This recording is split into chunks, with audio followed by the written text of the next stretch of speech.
Good afternoon. तो Trump जी जो है वो जनवरी फरवरी से ही टैरिफ्स के बारे में बात किए जा रहे हैं। फार्मा कभी इन कभी आउट टैरिफ्स के मामले में जताया जा रहा है, लेकिन 24 मार्च 2025 को ट्रंप ने फार्मा सेक्टर को लेकर एक बड़ा बयान दिया था कि डोमेस्टिक इंडस्ट्री को बूस्ट देने के लिए फार्मा इंपोर्ट्स पर टैरिफ लगाना ज़रूरी है। उस दिन से हम देखें तो यहाँ पे फार्मा स्टॉक्स ने थोड़ा बिटर रिएक्शन दिया है। निफ्टी फार्मा इंडेक्स लगभग 4% फिसल गया है, जबकि ओवरऑल निफ्टी की बात करें तो वहाँ से 1% फिसला हुआ नजर आया है। यूएस मार्केट पर हेविली डिपेंडेंट जो कंपनीज है उसमें शामिल है जाइडस लाइफ, ऑरोबिंदो फार्मा, डॉक्टर रेड्डीज, ल्यूपिन, सन फार्मा। देखेंगे तो इनकी कुल बिक्री में जो यूएस का प्रोपोर्शन है वो 47%, ऑरोबिंदो फार्मा का 46%, ल्यूपिन 36%, डॉक्टर रेड्डीज 46%, सन फार्मा 32%। साथ ही 24 मार्च जब ट्रंप ने ये अनाउंसमेंट किया था, वहां से आप इनकी स्टॉक परफॉर्मेंसेस देखेंगे तो यहाँ पे भी काफ़ी गिरावट इन पर्टिकुलर काउंटर्स में हमें देखने को मिली है। कोई 10% गिरा है, कोई 6%, तो कोई 9% यहाँ पे गिरावट दिखाता हुआ नजर आया।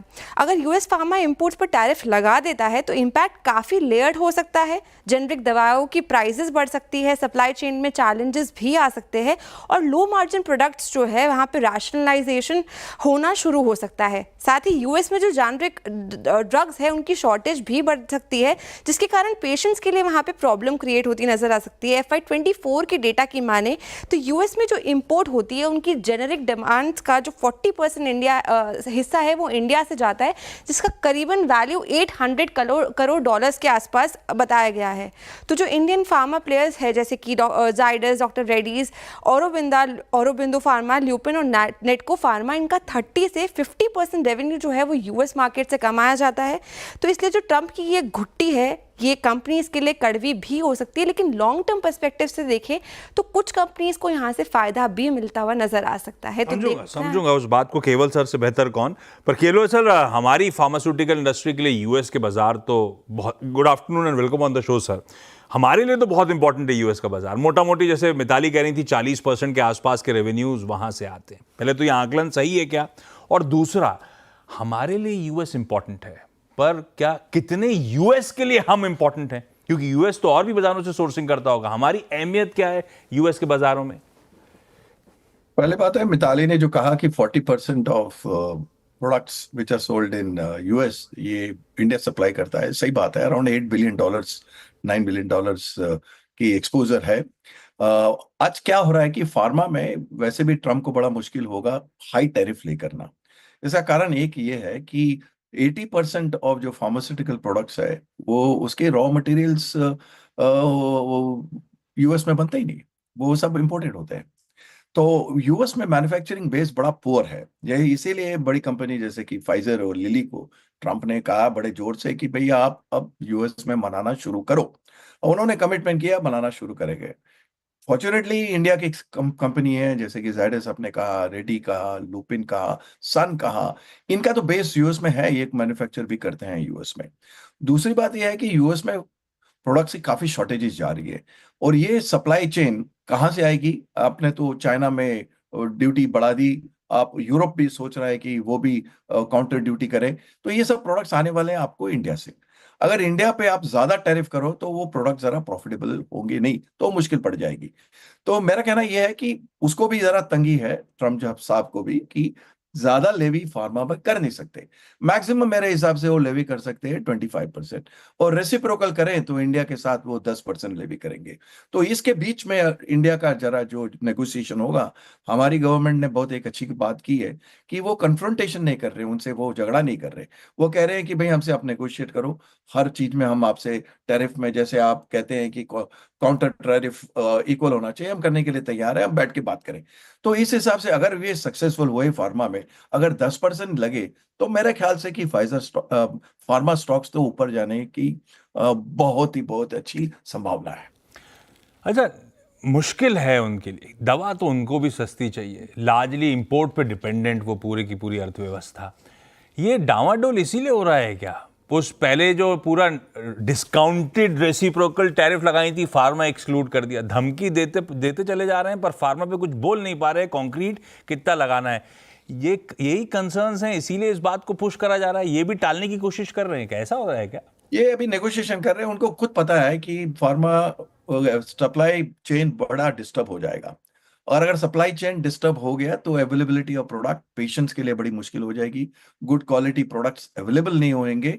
तो वो अभी क्या चाहते हैं कि बड़ी बड़ी कंपनी जैसे कि फाइजर हो, एलाई लिली हो, मर्क हो, ये एक कमिट कर लें कि वो बेस करेंगे यूएस में, क्योंकि इनका सारा इनकम बाहर होता है, आउटसाइड यूएस होता है, और यूएस में खुद ज्यादा इनकम ये नहीं कमा सकते। तो ये एक ट्रम्प का थोड़ा स्ट्रैटेजिक पोजीशनिंग है इसमें। इंडिया, उनको पता है बड़ी इंपॉर्टेंट है, 40% सप्लाई कर रही है इंडिया, तो ज्यादा अगर बढ़ा दिया रेट तो जो कि जेनेरिक प्रोडक्ट्स हैं, जो कि इनकी प्राइसेस बड़े कम है, वो तो आउट ऑफ सप्लाई हो जाएंगे। बहुत ज्यादा वो कैंसर प्रोडक्ट्स हैं, तो क्या होने वाला है कि वहां पे प्रोडक्ट्स नहीं मिलेंगे, अवेलेबिलिटी नहीं होगी, और पेशेंट्स को प्रॉब्लम हो जाएगी। तो वो अच्छी तरह जानते हैं ये पोजीशन को, तो मेरे हिसाब से वो भी चाहते हैं कि इसको सुलझाया जाए, हाँ। बड़े प्यार से सुलझाया जाए, 10 या 25% के बीच में सुलझाया जाए, तो हाँ, ताकि दोनों को प्रॉब्लम ना हो। तो 10% की बात तो इसलिए आई थी क्योंकि हम अमेरिकन फार्मास्यूटिकल प्रोडक्ट्स पे 10% लगाते, तो रेसिप्रोकल 10% वो होगा। वो बाजार ने एक बार डिस्काउंट करा था, फिर खबर हो गया कि टल गई, तो बाजार रिजॉइस करने लगा था।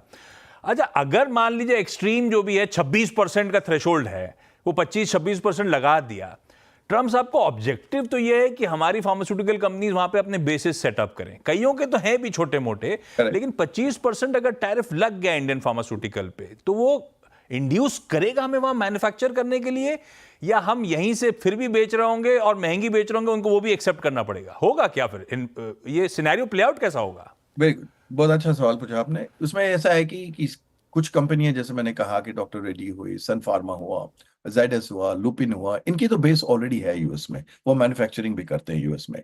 तो वो इस तरह से अगर 25-26% ड्यूटी हुई, और अगर यूएस में कुछ कंसेशन दिया उनको टैक्स में और ये सब्सिडी में, तो वो जरूर सोचेंगे कि अपना स्केल बढ़ाएं, यूएस में अपना स्केल बढ़ाए, और करना भी चाहिए ऐसा, क्योंकि पूरा फायदा भी लेना चाहिए। पर जो कंपनी अभी बेस नहीं है यूएस में, उनके लिए तो ग्रीन फील्ड है, सेट करना प्लांट, उसको फॉर प्रोडक्शन करना कई 2-3 साल लग जाएंगे, यूएस एफडीए अप्रूवल भी लेना पड़ेगा। तो उनके लिए क्या होगा कि अब वो मैनेज करना पड़ेगा बिजनेस उनको, और अगर कॉम्पिटिटिव प्रोडक्ट्स हैं, काफी प्लेयर्स हैं, तो पूरा तो कस्टमर्स को पास ऑन करना टैक्स मुश्किल होगा, से 26%, तो कम से कम मेरे ख्याल से 50% तो जरूर वो पास ऑन करेंगे। फिर भी अगर 50% भी टैक्स पास ऑन करे, तो भी प्राइसेस तो बढ़ने वाले ही हैं, उसमें कोई ये दो शंका नहीं है। पर पूरा रिकवरी इंडिया कंपनी नहीं कर सकेगी विद इन 1 ईयर, और a period of 2 years may be they will recover. अगर 10% टैक्स हो रहा है, तो मेरे ख्याल है इंडियन कंपनी में एब्जॉर्ब दैट टैक्स, और उसको प्राइस इंक्रीज नहीं करेंगे, और ज्यादा सेल करेंगे वहां पे, क्योंकि दूसरी कंट्रीज में टैक्स ज्यादा होगा, तो उनको एक एडवांटेज होगा। अच्छा, हांडा सर, वो क्या है, फार्मास्यूटिकल बहुत ज़्यादा समझ नहीं आता मुझे, लेकिन कई सारे अलग अलग खांचे हैं, जेनरिक कहते हैं, एपीआईज, फॉर्मुलेशंस, कॉन्ट्रैक्ट मैन्युफैक्चरिंग, ये अलग अलग जो खांचे खड़े हुए हैं, इस एनवायरनमेंट में स्वीटर स्पॉट पे कौन सा खांचा है? पहले तो ये है कि आप बहुत अच्छा फार्मास्यूटिकल जानते हो, तो आपकी नॉलेज फार्मास्यूटिकल की बहुत अच्छी है। स्वीटर स्पॉट देखिए, अभी क्या है कि चाइना पे उन्होंने तो बड़े ड्यूटी लगा दी है। चाइना का भी supply, API and other supply around about 10-20% वहां पे होता है यूएस में। जो जो बायोसिमिलर प्रोडक्ट्स है, बायोलॉजिकल प्रोडक्ट्स है, वो ज्यादा आते हैं यूरोप से, और यूरोप ने भी उनको थोड़ी धमकी दी है कि अगर आप टैक्स लगाओगे, यूरोप अब 120 बिलियन एक्सपोर्ट करता है यूएस में, अगर आप आपको टैक्स लगाओगे, तो हम लोग भी काउंटर टैक्स लगाएंगे। तो अब इंडिया की जो बायोसिमिलर प्रोडक्ट्स हैं, बायोलॉजिकल है, वो कुछ ज्यादा माने नहीं रखते वहां पे, और उनकी मार्जिन 40% to 50% है। अगर टैक्स लगा 25%, तो वो तो बड़े जरा मुश्किल में आ जाएंगे। अब जो आपने कहा जेनेरिक की बात की, अगर जेनेरिक क्या है कि बहुत इंपॉर्टेंट है वहां पे, अगर टैक्स भी लगे, तो भी जेनेरिक सप्लाई इंडिया की इतनी स्केल है, 40% ऑफ बिजनेस फार्मा का वहां पे है, तो पूरा इंडियन कंपनी एब्जॉर्ब नहीं करेंगे। तो वो एक अच्छा स्पॉट है, और स्पेशलाइज जेनेरिक तो मेरे हिसाब से 100% पास ऑफ करने की कोशिश करेगी, और एकदम जेनेरिक है, जो कि बहुत ही पुरानी जेनेरिक्स है, वो पास ऑन करना मुश्किल होगा।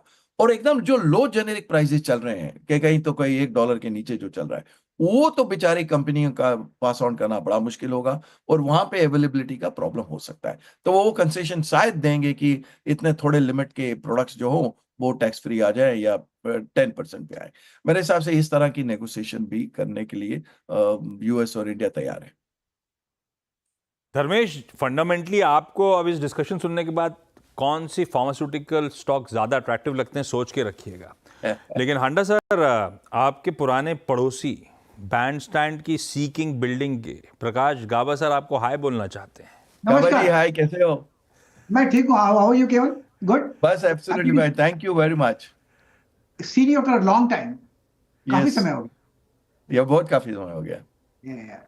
We Very should catch good. Up some. Will catch up, और आज इसी फोरम से कैच अप करें। Very good discussion, thank you very much. आपके मिताली ने भी अच्छा समरस किया, आपने भी काफी अच्छे सवाल पूछे। केवल sir, thank you so much जुड़ने के लिए, thank you so much. Dharmesh, fundamentally